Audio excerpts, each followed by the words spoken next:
Halo guys, kembali lagi dengan Raka dan Bang Dion dan selamat datang ke Menjadi Ilustrator Profesional episode 5 Mugen Train. Bukan deng, kereta Harina. Kali ini aku sama Bang Dion menaiki kereta Harina selama 8 jam full. 8 jam stuck duduk di kereta sama Bang Dion, kira-kira ngapain ya? Mau kemana kita, Kak? Kalau ulangan dapat nilainya C, berarti kan nilainya 7 Ya. dari 10, salah 3. Guys, selamatkan aku guys. Kebetulan diundang sama Universitas Setia Wacana untuk mengisi acara. Nah, cuma di perjalanan ini aku sekalian ngajak Raka karena kita kan kemarin ada yang katanya mau menjadi ilustrator profesional. Jadi kita akan sekalian vlogging beberapa tipe latihan yang bisa kamu lakuin secara no pressure kalau kamu lagi travel atau nggak banyak waktu. Jadi ini contoh yang sangat tepat dilakukan di perjalanan kereta. Ya, dengan space cuman segini doang nih guys. Malah nggak ada space. Jadi kita akan latihan ada 3 Kak hari ini. 3. Satu itu melatih observasi sama keluasan tangan. Jadi menggambar suasana secara keseluruhan. Jadi kita tahu nggak sih yang ada kertasnya sini lo langsung menggambarkan semuanya secara visual. Jadi ngelatih perspektif ya dapat, komposisi dapat. Terus yang kedua sedikit lebih gampang tapi lebih melatih komposisi. Kita sekarang cari kayak ujung-ujung kecil yang komposisinya itu menarik. Nah baru nanti latihan yang ketiga adalah mengolah si notan yang kita udah bikin ini jadi gambar lain yang nggak ada hubungannya sama si notan. Jadi kayaknya itu aja yang akan kita lakukan hari ini. Jadi sekarang kita udah mulai berjalan keretanya. Tarik. Nah. Gitu.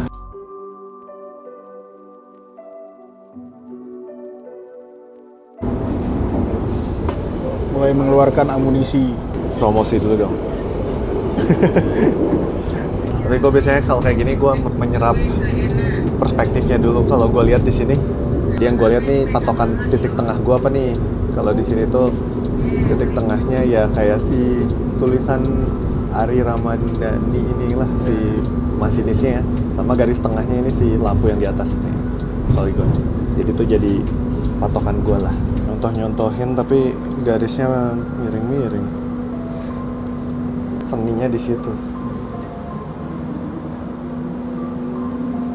Nah, makanya ini udah dapet proporsi segini ya.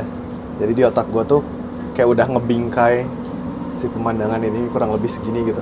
Jadi bingkai, nah nanti masuk segini gitu. Nah, siap. Ya. Yang dicari lebih ke situasinya gitu, detail-detail kecilnya kalau kayak gini tuh. Nah ini gue lihat, gue dari buku gue, ini tuh si kursi ini kayak agak di sebelah sini nih. Jadi gue tandain dulu kursinya kurang lebih sini, ke atasnya jaraknya kurang lebih seginilah. Nah jadi gue biasanya pakai tanda-tanda gini dulu nih Kak. Terus kan ini kayak ada fish eye-nya gitu ya. Yeah. Jadi gue lihat kayak kursi yang satunya lagi nyambungnya ke sana. Sebelah sini ini ntar kursi yang depannya doang, jadi kayak gue cuma ngasih titik-titik karena pakai pulpen ya jadi nggak bisa. Terus pas di sini ada kepala orang nih, ini ntar biasanya kayak gue agak ubah-ubah lagi gitu loh si perspektifnya. Nah ini tuh ujung jendela yang di depan. Nah ini nih jendela, ini juga tadi udah gue tandain, ini udah ditandain, ini juga ditandain. Nanti pasti akan berubah-ubah lagi pas sudah menggambar. Cuma at least kita mendapatkan garis besarnya dulu aja. Supaya, nah dapatkan satu nih landmark kursi nih yang di depan. Baru gue geser kira-kira yang deket sini yang gampang digambar apa ya? Oh, kepala orang depan gue nih. Memberikan skala gitu ya. Kurang lebih kepala orang tuh segede gini. Jadi di gambar gue punya patokan nanti kalau orang segede gini, objek-objek yang lain harus sekitar segede apa nih. Kita lihat kebetulan kan udah nyampe sini, terus lagi ternyata ada yang ini makanan nih, jadi mau buat tambahin. Nah cuma harus menghafal berarti. Baru ya udah gambar bebas di sekarang.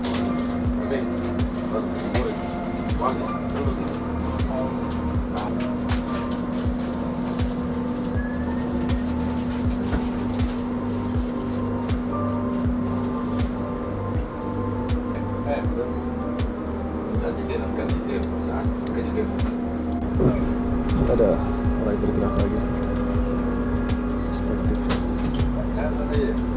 ini kayak harus agak terburu-buru.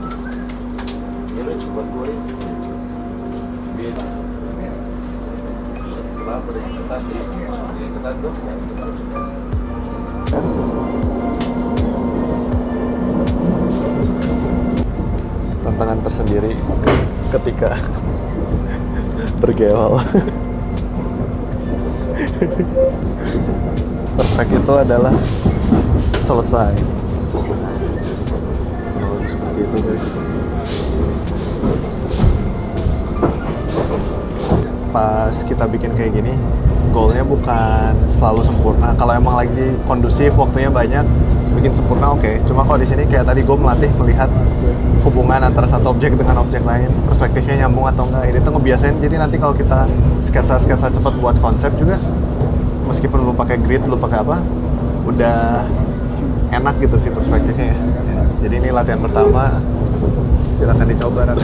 Saatnya sekarang saya mencoba guys. Gimana Kak? Siap? Pakai menghapus boleh nggak? Boleh. Boleh. Tapi kalau ngelapus gambarnya nggak kelihatan dong? Oh pakai pensil juga, kirain menghapus doang. Iya. Jadi ini masih mulus guys, masih bisa dibeli di ilustrasi.com, di Tokped atau di Shopee. Tuh ada Promosi. Oke. Jadi kita ikutin step-stepnya Bang Dion yang tadi. Pertama bikin dulu si garis outline.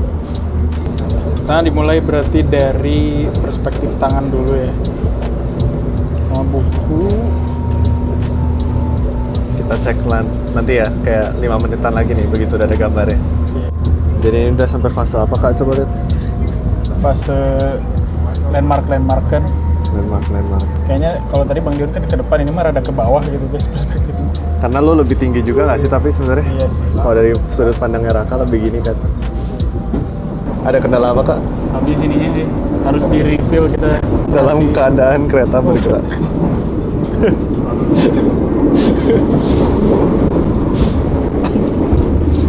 Ini serius lo aja.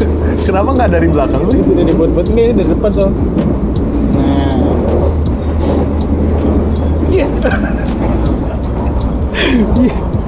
armrest, terus ada kakinya Bang Dion di sini.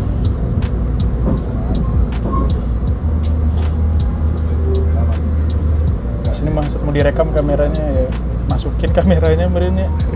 Boleh. Kalau gue pindah gimana Kak? Ambil dulu sih ininya, nah gitu kan, cepet-cepet aja dulu kan. Iya, Nggak iya, sih? iya. Nah,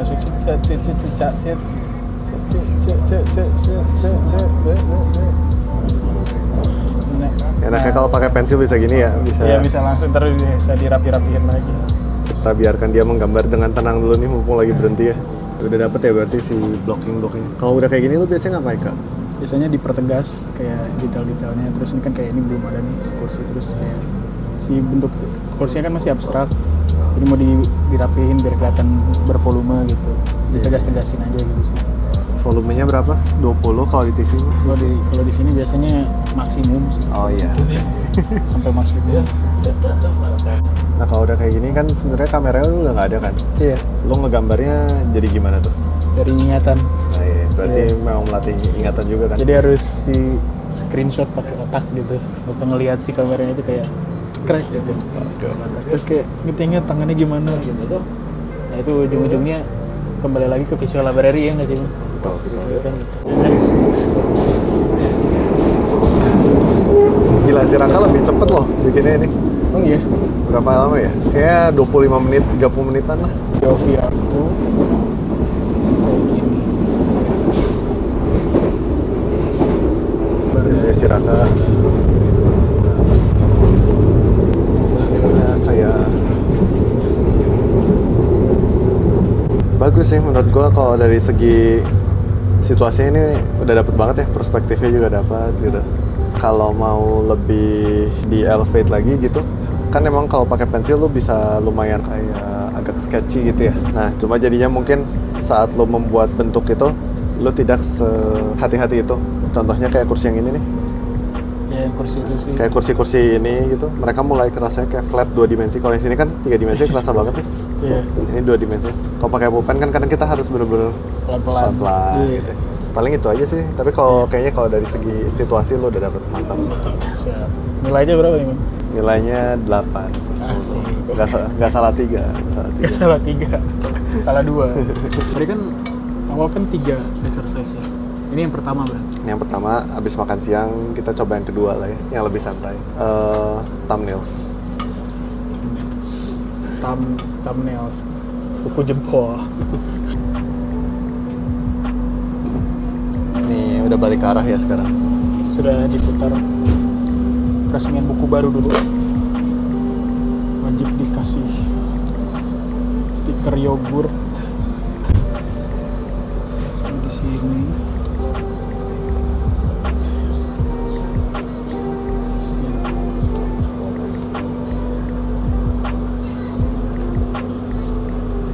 Nah, jadi kalau misalnya pas bikin thumbnail segini, biasanya gue cari sudut-sudut yang menarik. Misalnya kayak itu tuh, kayak pintu di sana ya. Nah, ini ada orang yang lewat gitu kan. Cari corner-corner kecil yang emang kita tuh bisa meng-capture sebuah cerita atau sebuah mood gitu. Kalau yang tadi kan kita cuma fokusnya kepada detailnya ya. Kalau ini sekarang kita fokus mencari moodnya. Aduh, ini kursi. Aku sih lumayan tertarik sama orang ini nih. Oke. Kalau misalnya kita atur, bisa ngelihatnya kayak bisa di framing seperti ini gitu. Oke. Ya. Jadi kita nggak usah terlalu fokus kepada detail dan bikinnya benar-benar kecil aja. Pemirikan kursinya misalnya gitu ya. Si perspektifnya. Ini bisa dibilang nirmana nggak sih? Nirmana, ya betul.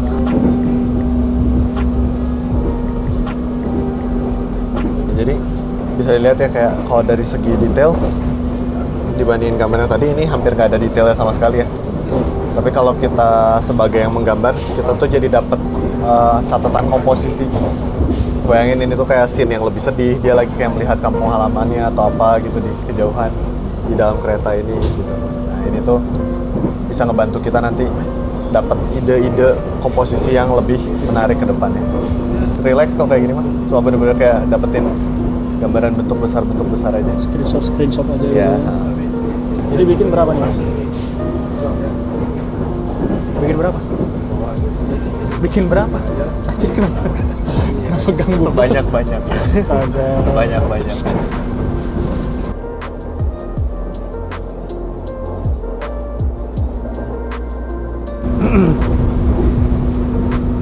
Beres, Kak? Beres nih.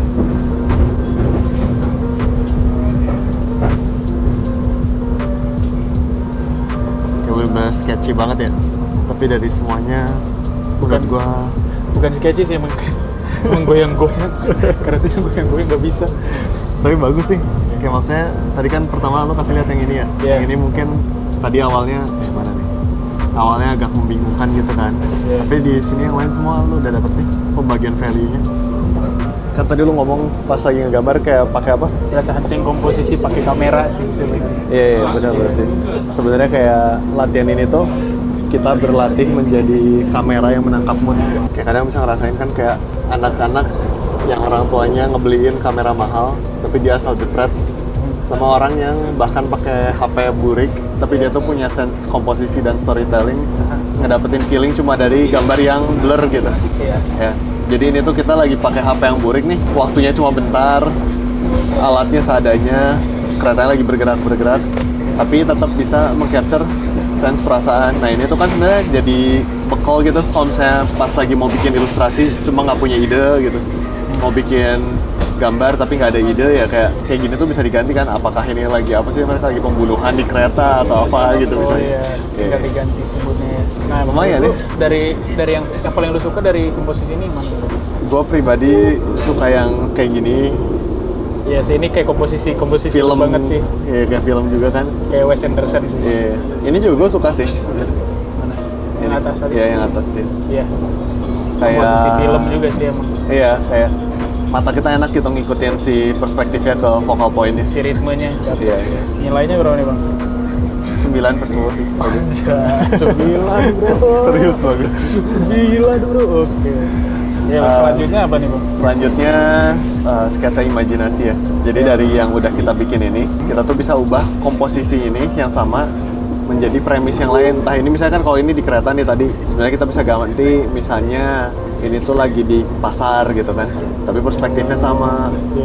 Atau misalnya kayak inilah Ini kan juga kereta, mungkin bisa diganti sebenarnya konteksnya jadi kayak kucing di jendela gitu kan. Oh iya.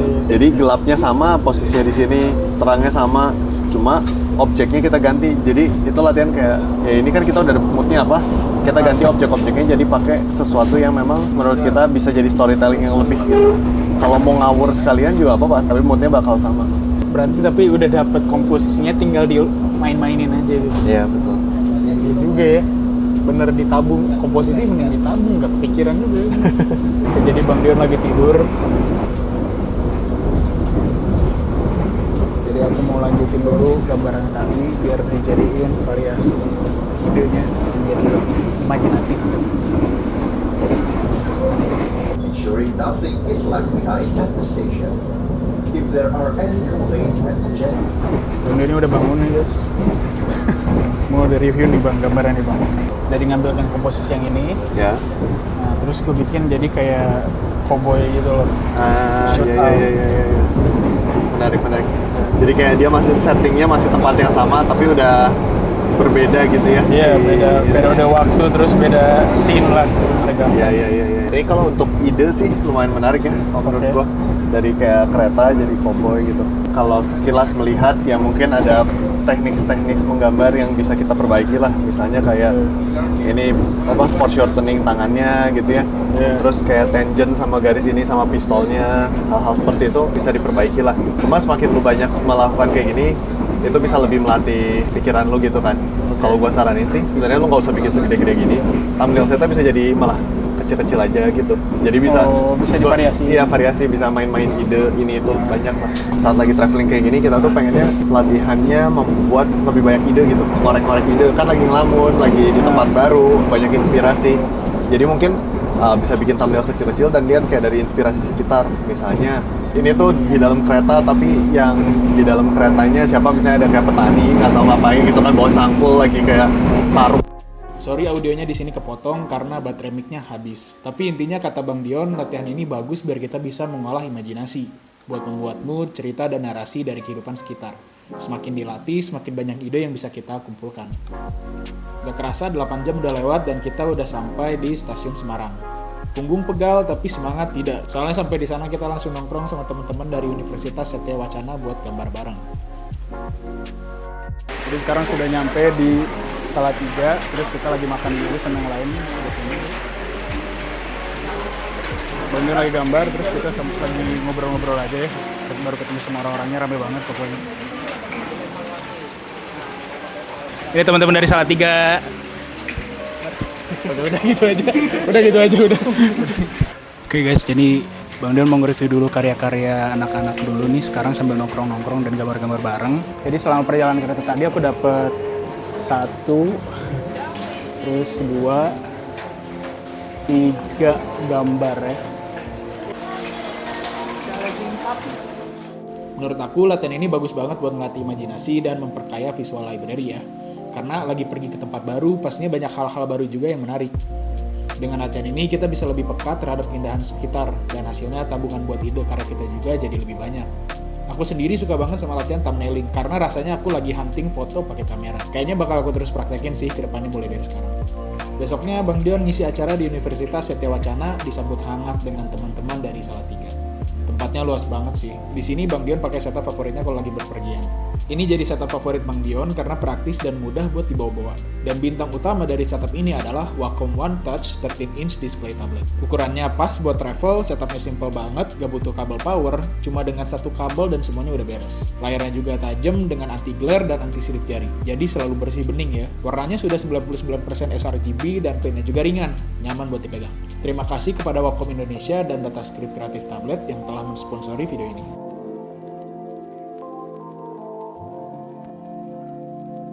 Overall menurutku ini perjalanan yang seru ya. Di sini aku belajar kalau untuk menjadi kreatif itu nggak perlu pusing, nggak perlu ribet, karena inspirasi itu selalu ada di sekitar kita. Tapi kita harus belajar dan latihan untuk lebih mengapresiasi dan lebih terhubung dengan sisi imajinatif kita.